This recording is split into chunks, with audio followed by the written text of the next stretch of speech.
ભાઈ જયસુભાઈ જયસુભાઈ કેવું લાગે વ્યવસ્થા બધી? જોરદાર વ્યવસ્થા છે ભાઈ, બહુ જબરદસ્ત છે. એમ ને કાંઈ ન ઘટે ભાઈ. આવા કાર્યો આપણા સિમરમાં થાય છે ને એટલા માટે આપણું ગામ સિમર નહીં પણ સિમર ધામ કહેવાય.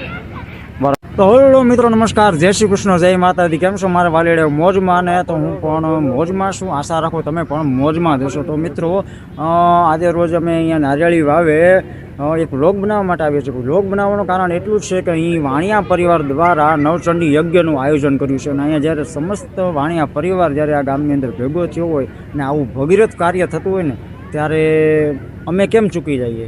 બરાબર કે વ્લોગ બનાવી અને જ્યાં સુધી પહોંચે ત્યાં સુધી આપણે આ વ્લોગને પહોંચાડીએ. બધા વ્લોગના માધ્યમથી આ ગામ અને આ ધામનો નજારો જોવે, આનંદ કરે, મોજ કરે, દર્શન પણ કરે.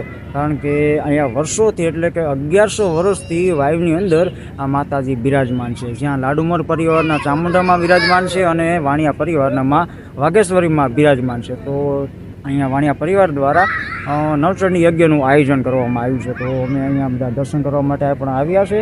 અને બસ વ્લોગમાં બધા કન્ટિન્યુ રહેજો અને માતાજીને નામ લઈને એક લાઈક કરી દેજો. તો ચાલો તમને સંપૂર્ણ નજારો બતાવજો કે રાત્રિનો નજારો છે એટલે થોડું ઘણું રિઝલ્ટમાં આમ તેમ કેવરાવશે, પણ તમે બધા તમારો નાનો ભાઈ સમજીને સ્વીકારી લેજો અને લાઈક કોમેન્ટ કરતા રહેજો. બરાબર? બાકી આપણે બાકાજી બોલાવી દઈએ. તો જો અહીંયા બધા મિત્રો આવી ગયા છે અને અમારા રાકેશભાઈ ને જયસુખભાઈ પણ અહીંયા ઊભા છે. બરાબર છે ભાઈ? કેવી ભાઈ જમાવટ આવી ગઈ ને? હવે બસ શરૂઆત કરી દઈએ આપણે વ્લોગ બનાવવાની પછી. બરાબર છે? અહીંયા જો આ અમારા નરેશભાઈ ને ભાણજીભાઈ ને બધા ફોટો બનાવે. કેવી જમાવટ આવે છે? હા એમ, એટલે કાંઈ ઘટે નહીં એવી વ્યવસ્થાઓ છે. અને આજે મિત્રો સબસ્ક્રાઇબ કરી નાખજો. હા ભાઈ, ચેનલને સબસ્ક્રાઇબ કરવાનું કોઈ ભૂલતા નહીં. અને ખાસ કરીને નરેશભાઈની રિક્વેસ્ટ છે એટલે સબસ્ક્રાઇબ કરજો. અને આ ભાઈની પણ ચેનલ છે ભાઈ, તો એમને પણ સપોર્ટ કરજો. નરુ ચૌહાણ, બરાબર? એટલે એમને પણ સપોર્ટ આપતા રહેજો. અને ભાવેશ આહિર જે હમણાં થોડી વાર પહેલાં જ તમને કીધું મેં પ્રમાણે કે ભાઈ અહીંયા મહારાષ્ટ્રનું આયોજન કરવાનું છે. તો આ એ જ કમ્પાઉન્ડ છે જ્યાં વ્યવસ્થા કરવામાં આવી છે કે અહીંયા મહારાષ્ટ્રનું આયોજન છે. એટલે બહુ જોરદાર રાસ પણ રમાવવાનો છે. તો ચાલો તમને જે આ યજ્ઞ છે એ પણ સ્થળ તમને બતાવી દઉં. તો જય શ્રી ચામુંડામાં અને જય શ્રી વાઘેશ્વરીમાં. તો આપણે હવે ફાઇનલી અત્યારે જો નારિયેળી વાવ આવી ગયા છે અને દર્શન કરવા માટે આપણે વાવની અંદર જઈએ છીએ. તો ખાસ કરીને મિત્રો આ વાવનું બાંધકામ એવું છે ને કે જાણે આપણને એમ જ લાગે કે કોઈક પૌરાણિક વાવ છે, પરંતુ સરસ રીતે બાંધકામ છે. અને તમે જુઓ તો માતાજીની વાવ છે અને શણગાર તમે જુઓ તો ફૂલોથી સરસ મજાનો શણગાર છે ને તે કરવામાં આવ્યો છે. અહીંયા તેમના દેવસ્થાન છે, બધા બિરાજમાન છે. અને આ છે માં વાઘેશ્વરીમાં જે વાણિયા પરિવારના કુળદેવી છે. અને અહીંયા જે છે ચામુંડા માં એ લાડુમર પરિવારના.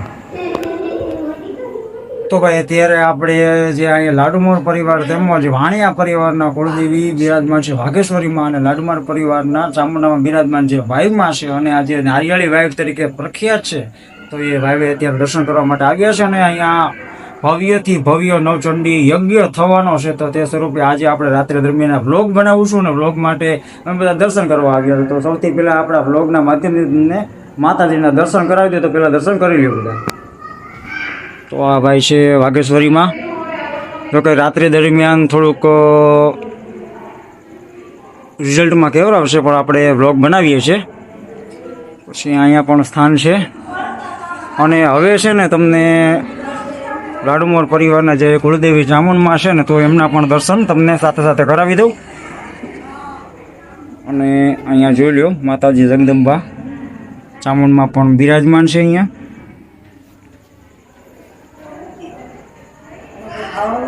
આ સંપૂર્ણ વાવનો નજારો છે. વાવની અંદર માતાજી 1100 વર્ષથી બિરાજમાન છે. અને અહીંયાથી જે વાવ છે જે તે વખતે આપણે અગાઉ વ્લોગમાં પણ જોયું છે. એટલે કહેવાની વાત એ છે કે અહીંયા જે માતાજી બિરાજમાન છે ને એ વાણિયા પરિવાર અને લાડુમર પરિવારના જે માતાજીનો ઇતિહાસ 1100 વર્ષ જૂનો છે. તો અહીંયા જે વાણિયા પરિવાર છે તે સમસ્ત ભેગો થયો છે ને એના દ્વારા ભવ્યથી ભવ્ય કાર્ય થઈ રહ્યું છે. અને ખાસ કરીને વાત એ જ કે સિમરની અંદર આવા ભગીરથ કાર્યો થતા હોય છે ને, જેને લીધે સિમર ગામ નહીં પણ સિમર ધામ કહેવાય છે. તો હાલો તમને આખા પરિસરનો રાઉન્ડ મરવી દઉં. તો પ્લીઝ માતાજીના નામ માટે એક લાઈક કરી દેજો અને કમેન્ટમાં જય માતાજી લખી નાખજો. તો હવે આપણે જઈએ છીએ પરિસરનો રાઉન્ડ મારવા માટે. તો ભાઈ અત્યારે ફાઇનલી તમને પરિસરનો રાઉન્ડ મરવી દઉં. તમે અત્યારે જોઈ રહ્યા છો તો અહીંયાથી વાયુનો સંપૂર્ણ નજારો છે અને અહીંયા મંડપ વ્યવસ્થાઓ પણ ખૂબ એટલે ખૂબ સારા પ્રમાણમાં થયેલી છે. અને હવે અમારા બધા મિત્રો તમે જુઓ તો અહીં માતાજીની વાયુનો શણગાર છે ને તે કરી રહ્યા છે. અને ભાઈ ખરેખર મિત્રોને ધન્યવાદ દેવો પડે.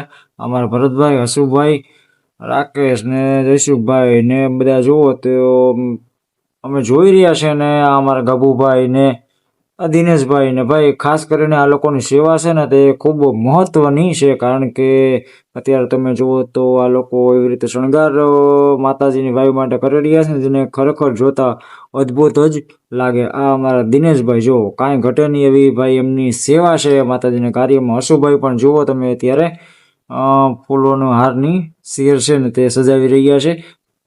તો આ બધા ભાઈઓ અત્યારે તમે જુઓ તો ભાઈ માતાજીના શણગારની તૈયારી કરી રહ્યા છે. અને હવે હું તમને જ્યાં મહારાસ રમવાનો છે તે જગ્યા ઉપર લઈ જાઉં.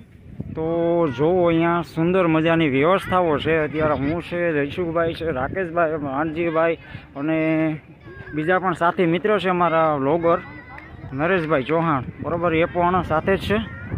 અને અહીંયા મેળાવડો જામ્યો છે. હજુ પણ આગળ તમને બધું બતાવતું જઈશ. હજુ આ સ્ટેજનો નજારો છે ભાઈ. સ્ટેજ છે અહીંયા અમારા જયસુભાઈ ને નરુ ને રાકો ને ધબધબાટી બોલાવે છે જુઓ બાળકો અહીંયા. અને ભાઈ ખરેખર ખૂબ એટલે ખૂબ સુંદર વ્યવસ્થાઓ છે. તમે જુઓ આ જે નવચંડી યજ્ઞ છે માતાજીનો વાઘેશ્વરી માનો, ખૂબ એટલે ભાઈ જયસુભાઈ કેવું લાગે વ્યવસ્થા બધી? જોરદાર વ્યવસ્થા છે ભાઈ, બહુ જબરદસ્ત છે. એમ ને, કાંઈ ન ઘટે ભાઈ. આવા કાર્યો આપણા સિમરમાં થાય છે ને એટલા માટે આપણું ગામ સિમર નહીં પણ સિમર ધામ કહેવાય. બરાબર છે. તમે હજી પણ તમને બધી વ્યવસ્થાઓ બતાવીએ છીએ અમે. જુઓ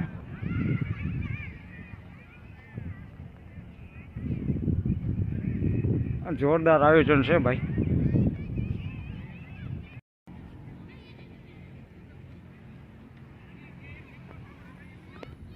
એટલે જોવા જાય ને ભાઈ તો આવા ભગીરથ કાર્યોથી ભરેલું સિમર ગામ નહીં પણ સિમર ધામ છે અમારું.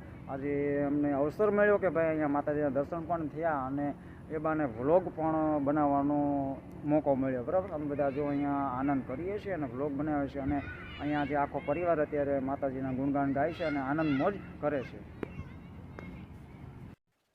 તો ભાઈ ફાઇનલી તમે જુઓ તો આપણે તમને યજ્ઞ થવાનો છે ત્યાં લઈ જાઓ. તમે જુઓ તો અહીંયા ધર્મની ધજા ફરકી રહી છે ને અહીંયા નવચંડી યજ્ઞનું આયોજન અહીં જ થવાનું છે. તમે અહીંની વ્યવસ્થાઓ જોઈને ખરેખર તમે દંગ રહી જવાના છે. તો ભાઈ આ જે યજ્ઞ કુંડ છે, બરાબર, અહીંયા થોડીક વ્યવસ્થાઓ છે જે અહીંયા યજમાનના નંબર અને કુલ કેટલા પાટલા છે ને ક્રમ વાઇઝ બધું લખેલું છે. તો જુઓ ભાઈ અહીંયા કાંઈ ન ઘટે ને એવી વ્યવસ્થાઓ છે સુંદર મજાની. અને અઢળક સંખ્યામાં અહીંયા યજમાનો બિરાજમાન થવાના છે. અને હવન છે અહીંયા નવચંડી યજ્ઞ. ને ડોમની વાત કરીએ તો ભાઈ સુંદર મજાનો ડોમ અને વ્યવસ્થા ખૂબ એટલે ખૂબ સારી છે ભાઈ. અને હકીકતમાં આવું ભગીરથ કાર્ય કરવા માટે કોઈ એક વ્યક્તિથી પોસિબલ નથી, પરંતુ જ્યારે માતાજીના આશીર્વાદ જ્યારે પરિવાર ઉપર હોય અને માતાજીની અસીમ કૃપાથી આવા ભગીરથ કાર્ય છે ને એ હંમેશને માટે થતા હોય છે. જોરદાર, એટલે કાંઈ ન ઘટે ભાઈ એવું છે. તો ભાઈ આટલી બધી વ્યવસ્થાઓ આપણે જોઈ લીધી છે. અહીંયા પાર્કિંગ આ તે બધી વ્યવસ્થાઓ. અને કાલે તો ભાઈ સુંદર મજાનું જે આયોજન છે મોટું ડાયરાનું, જેમાં ભાવેશ આહિર, પછી ભૂમિકા આહિર અને મહેશભાઈ વાણિયા જે 3 કલાકારો મોજૂદ છે જે ડાયરાનું ભવ્ય આયોજન કરેલું છે. તો ભાઈ બસ આજના બ્લોગમાં એટલું જ. ફરીથી મળશું એક નવા બ્લોગ સાથે. ત્યાં સુધી મને રજા આપો. ફરી મળીશું એક નવા બ્લોગમાં. ત્યાં સુધી સૌને જય શ્રી કૃષ્ણ, જય માતાજી, આવજો.